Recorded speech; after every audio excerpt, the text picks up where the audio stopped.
Today we're going to find out why MGK dissed Jack Harlow. So I thought I'd do something a little bit different, a little bit unconventional from our breakdowns. We're going to sit down with Jackman because there are too many people talking about this album. And a lot of people commenting on certain words that Jack has said within this album. So I'm excited to hear the full context of it, to see what's going on, to see what motivated Machine Gun Kelly to really get Jack in the scope. And what is going on about, apparently, this brand new Jack Harlow that we have on deck that we need to digest. So without further ado, it's Jackman. One. Will I see you? Just talking about what I see. It's not opinion based. It's just shit I see. We getting like some soulful samples on this? What is this drop in from Jack? The suburbs are filled with ebonics and trap sonics. Frat boys saying no cap, put racks on it. The dialect got a little splash of some black on it. Cap and gowns bought by the money in dad's pockets. White girls squatting, trying to get that ass popping. Caught back talking to their mom and dads often. Reciting rap lyrics about murder and cash profit. Get to feel like a thug, but don't have to act on it. Local homicide rates got them astonished. Reading about it on a laptop in pajamas. Microsoft Office to complete their assignments. Never seen the hood, still can't help but have comments. Pajamas, assignments. We all know Jack Harlow's typical 3-syllable flow, but it's a little bit different in terms of how he's punching it in this time. Never had a rap journalist writing urban myths about who they think is the best urban kid and who the worst is and who's authentic and what. Wow. Talk about the journalist growing up to write about urban kids, the one who came from the suburbs and came from the nicer environments. That really makes me think of Jay-Z and Renegade. When he talks about, you know, how you critique music, that thugs with nothing relate to it. No rough, just diamonds, the education private, it's all by design. And common ground ain't that common. Let me hear. Well, that's a hell of a track to jump in on. Common ground ain't that common. And what a statement right there. I feel kind of mixed about that one because from Jack, I love kind of the wider range perspective. That's a different level of depth and ability to like report on issues that he sees and movements and things that are happening within society relating around hip-hop music and relating around this disparity between the suburbs and the inner cities and where this music came from compared to where it's gravitated towards in terms of the listeners who embrace that lifestyle now, who think that they're closer with these artists because they hear these lyrics, they hear these things that they talk about, and then they feel like they can also lead these lifestyles. But as Jack points out, you know, there's a huge difference between what they go through in real life and what the listeners and consumers of hip-hop music go through. And he's just pointing out those differences and dividing lines. A little bit ironic coming from him because there's times when I wonder if the tone just feels like a little bit preachy, like speaking down to suburban white kids who digest hip-hop music when Jack is a suburban white kid who was influenced by these urban lifestyles and by hip-hop music itself. So it's almost like, hey, Pot, I'm Kettle, how you doing today? So there's a little bit of that, but if you can detach yourself from that and abstract who is giving you the message versus just looking at the message, that's one hell of a message to drop in on right away. Common ground is not that common indeed. And I'm gonna meet my wife in the club. We gonna see though. I feel like she more of a CEO. Or maybe she doing volunteer work in Rio. It's not like I need her, but I would love to meet her. Very Drake style line right there. I'm not gonna meet my wife in the club. Day, another dollar, another phone with another feature. I don't play goalie, but I'm my brother's keeper. Soccer bars, let's get it. My family, I'm not with other people. They say I got my pop's demeanor and mother's features. The garden's still private as ever. The gang thriving together. Your boys striving to be the most dominant ever. The hardest white boy since the one who rapped about vomiting sweaters and hold the comments. Cause I promise you I'm honestly better than. There's that line. There's that line. I was wondering when we're going to enter this realm. And this is exactly what MGK fired shots at Mr. Harlow for. The hardest white boy since the one who rapped about the vomiting sweaters. Eminem on Lose Yourself. Mom Spaghetti. Vomit on his sweater already. So we know that that'll lose Eminem. So Jack is saying he is the hardest white boy. Now listen, obviously there's a lot of mixed feelings about this one. People love to chatter on the internet. I'm sure Twitter fingers are going crazy. But as an MC, what I will say is that you have to believe that you are the best in what you do. You have to have that supreme confidence because you know how many rappers want to make it that don't make it. There are thousands upon hundreds of thousands that never get that chance.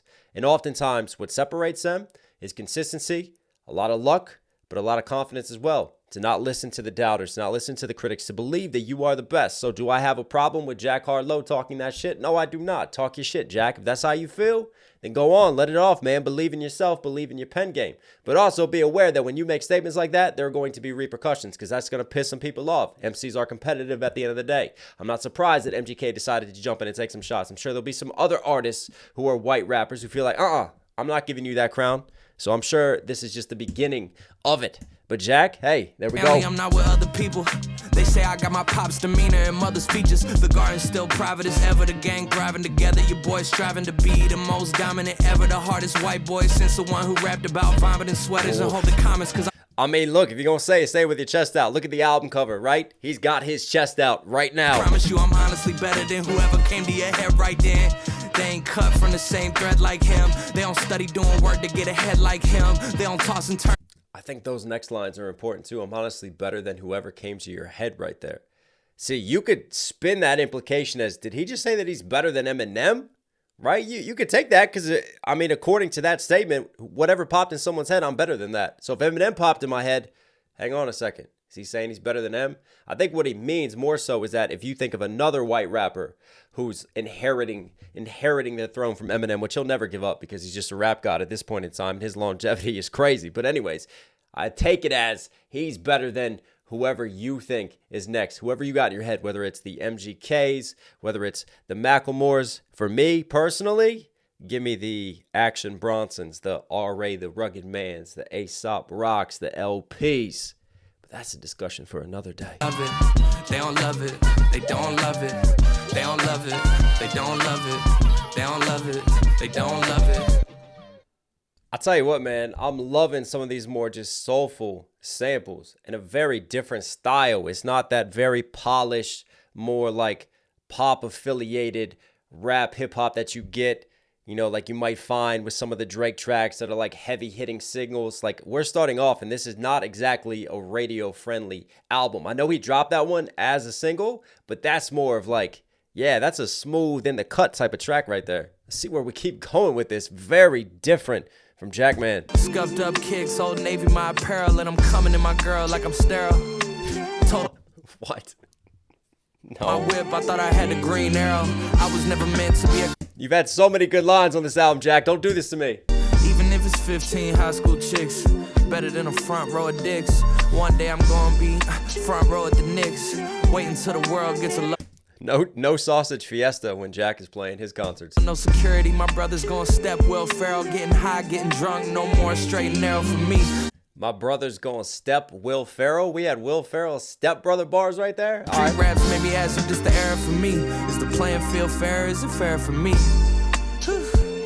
A couple carrots. I'll tell you what though, a lot less just like punchline filled verses. More so something different. Is it heart that I'm detecting from Jack? Like he's really giving us more of a storytelling ability with his pen to narrate. This is his come up story right now. This is him walking us back in time. Very different. No airports and no flights. That's how I want to live my life. Is that alright? 10 girlfriends and no... Every single track has vocal samples caked into the production and into the instrumentation. I want to know who produces. That's how I want to live my life. Is that alright? No sport cars and no ice. Okay, maybe a little ice. We all got a little vice. No selfies, just say hi. I'm so healthy, A-Live. We them same guys. I love how that just ran all the way across the mix, man. The bongos. His son don't know, but he ain't been to all the places that his son gon' go. No airports and no flights. That's how I wanna live my life. Is that alright? Wake up while the sun's still bright. That's how I wanna live my life. Is that alright? No time spent on timelines. I got me a good book. I told Angel good looks. No selfies, just say hi. Probably one of my favorite lines so far. No time spent on timelines. I think we could all use with less of that. So healthy, A-Live.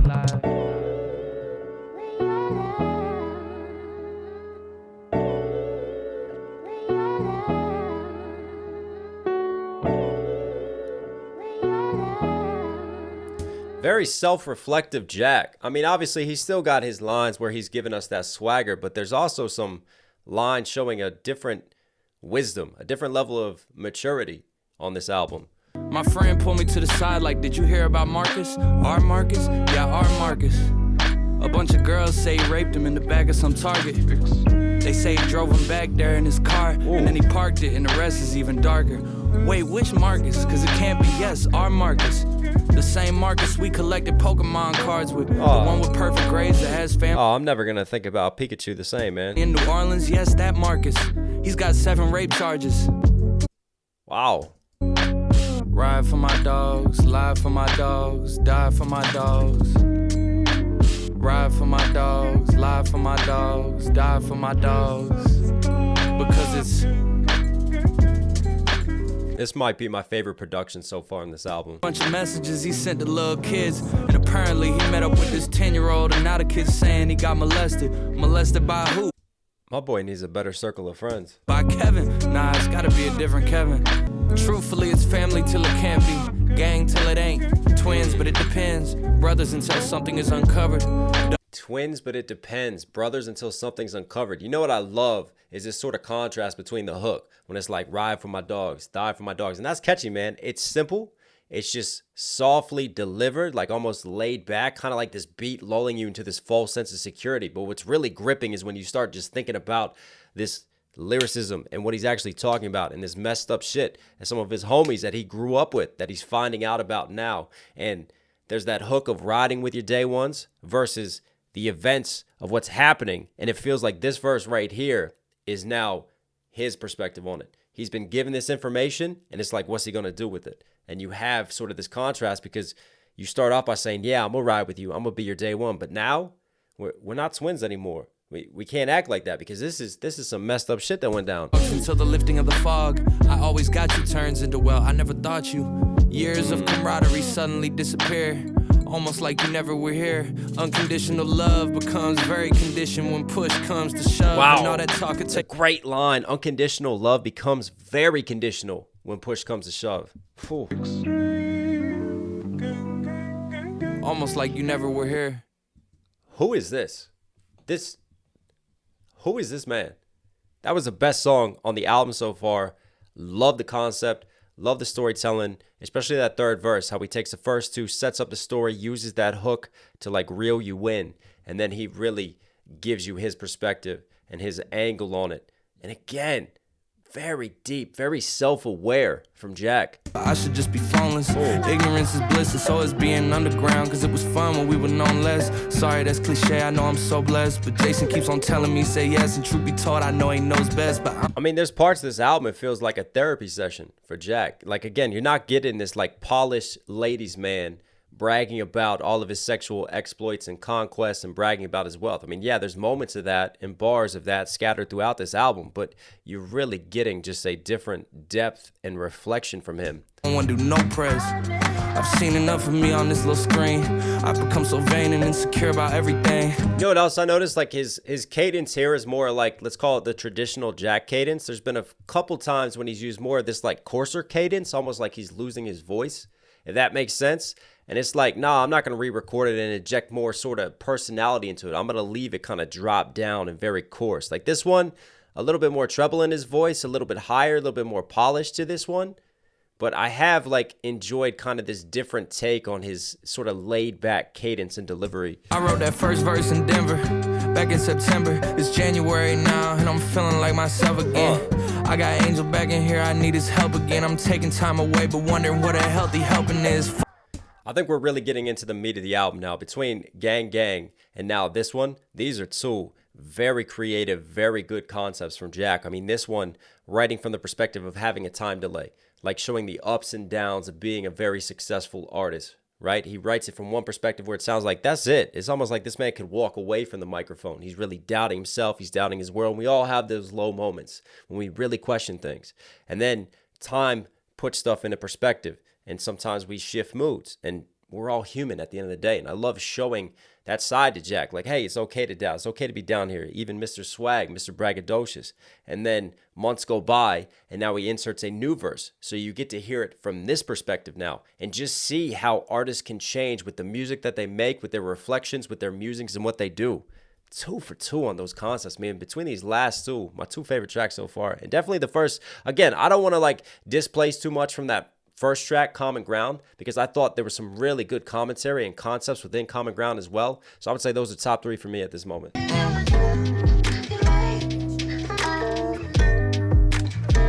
I think the beat selection is doing a really good job of kind of matching this tonal shift from Jack and this change. Because again, like I talked about before, you're getting a lot more soul, a lot more sampling, just a very different sort of vibe sonically. And I think that really does contribute too to the difference in the lyricism and the difference in the concepts that we're getting from him throughout this album. My homeboy just beat cancer. I call my ex no answer, as in that's my nickname for her. Wow, talk about extreme highs and lows. My homeboy just beat cancer, which is amazing, and then I call my ex no answer. Wow. Just to leave the crib these days has become such a skill. You want to put that in a Valentine's Day card. It's really hard for me to leave the house because I'm having too much fun having sex with you. I like my girl natural. She don't need no enhancement. She don't need no enhancement. This song right here is for the Instagram models. Just kidding. We all know you'd be nowhere without those filters. Oh!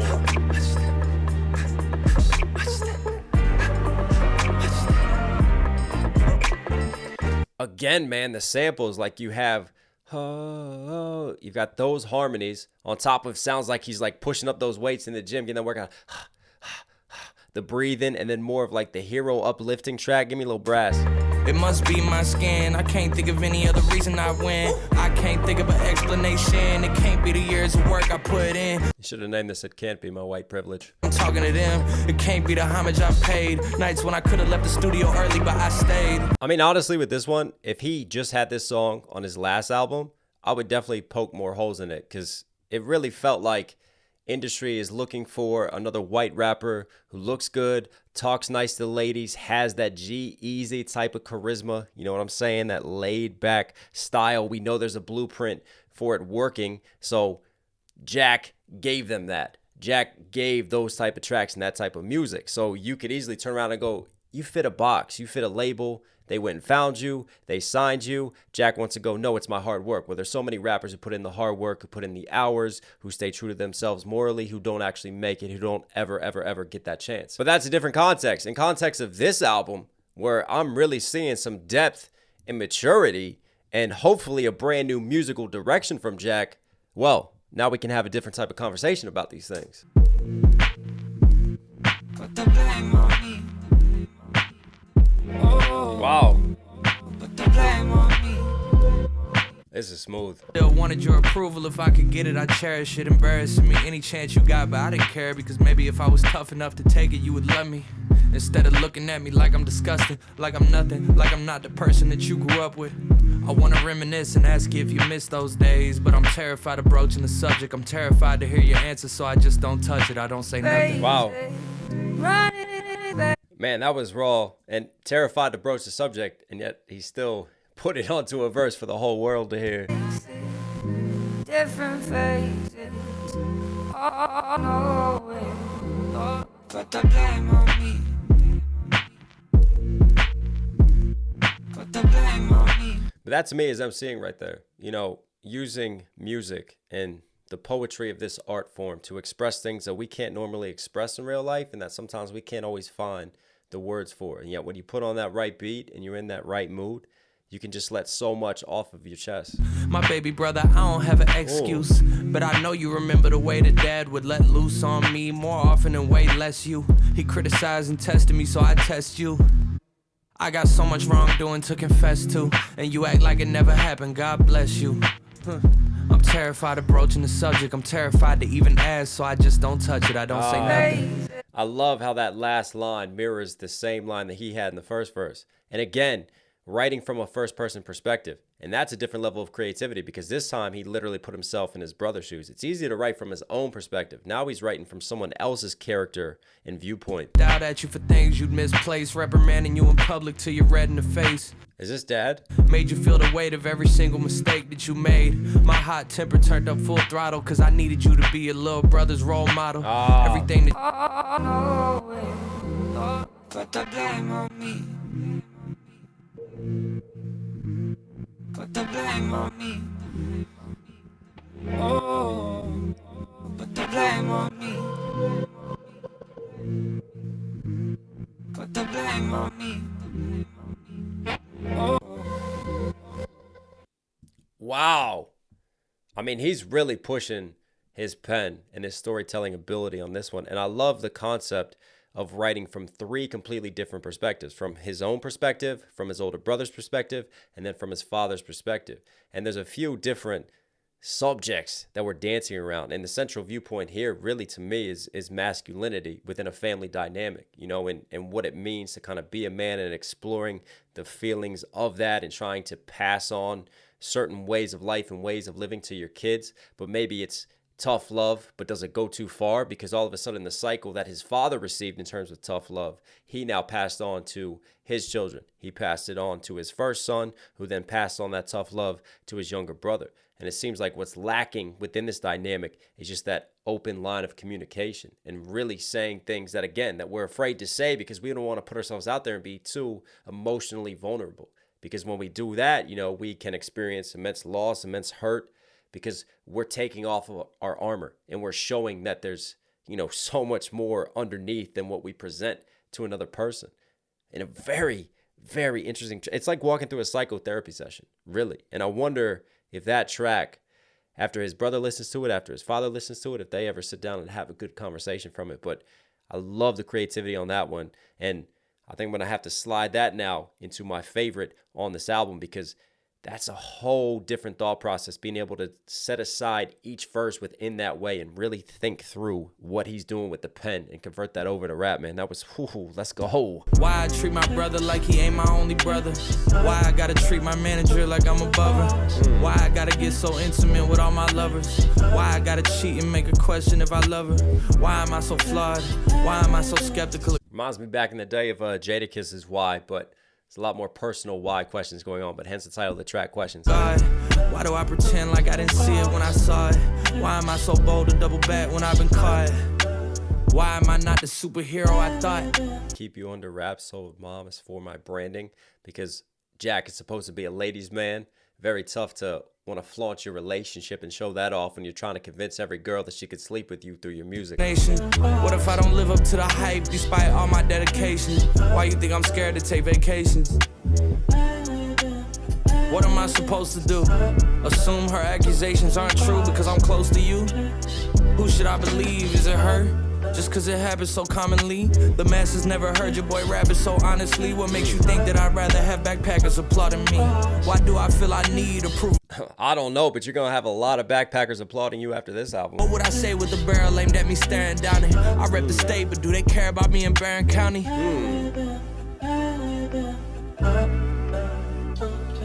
That's a line, man.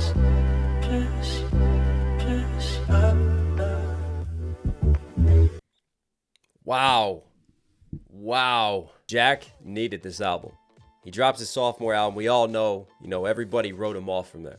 And you talk about totally reverse Uno carding everyone within the course of a singular year. This is exactly what he has done with Jackman. Incredibly impressive writing. It's like taking a two-dimensional figure that you thought he could only do this. This was his only character.